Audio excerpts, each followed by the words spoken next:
સુરત ખાતે બનાસકાંઠાના લોકસભાના ભારતીય જનતા પાર્ટીના ઉમેદવાર ડોક્ટર રેખાબેન ચૌધરી દ્વારા મીટિંગનું આયોજન કરવામાં આવ્યું।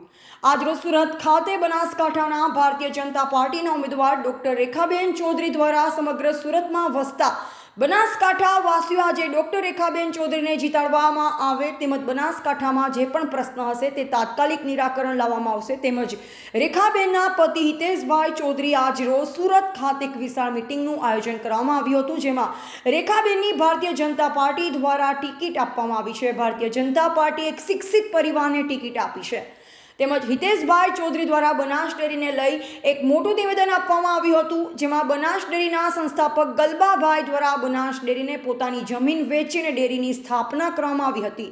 અંત સમયે તેમના કરેલ કાર્યોની ભારતીય જનતા પાર્ટીએ બિરદાવ્યા અને તે સંદર્ભે ડોક્ટર રેખાબેનને ટિકિટ આપવામાં આવી હતી તેમજ ડીસાના ધારાસભ્ય પ્રવીણભાઈ માળી દ્વારા પણ એક મોટું નિવેદન આપવામાં આવ્યું હતું કે રેખાબહેનની બહુમતી જીતાડીએ તેમજ બનાસકાંઠામાં પાણીના પ્રશ્ન અમે અને શંકરભાઈ ચૌધરી અનેક પ્રયાસો કરી રહ્યા છે કે બનાસકાંઠાનો એક પણ તાલુકો પાણીથી વંચિત ન રહે તેના માટે અમારા દ્વારા અઢળક પ્રયાસો કરવામાં આવી રહ્યા છે। જ્યારે આજે હું રેખાબેનના પ્રચાર માટે સુરત મુકામે આવ્યો છું। આ ભાઈઓનો પ્રેમ અને આદર જોતા લાગે છે કે આપ જંગી બહુમતીથી જીતાડો તેવું નિવેદન ડીસાના ધારાસભ્ય પ્રવીણભાઈ માળી દ્વારા આપવામાં આવ્યું હતું।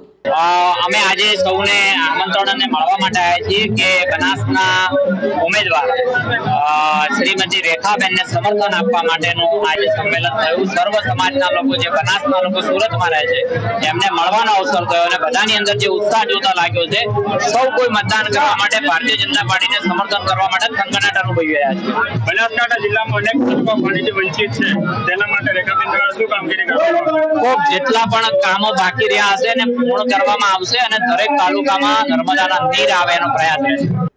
અહેવાલ પરેશ પુરોહિત, સંબંધ ભારત ન્યૂઝ, સુરત।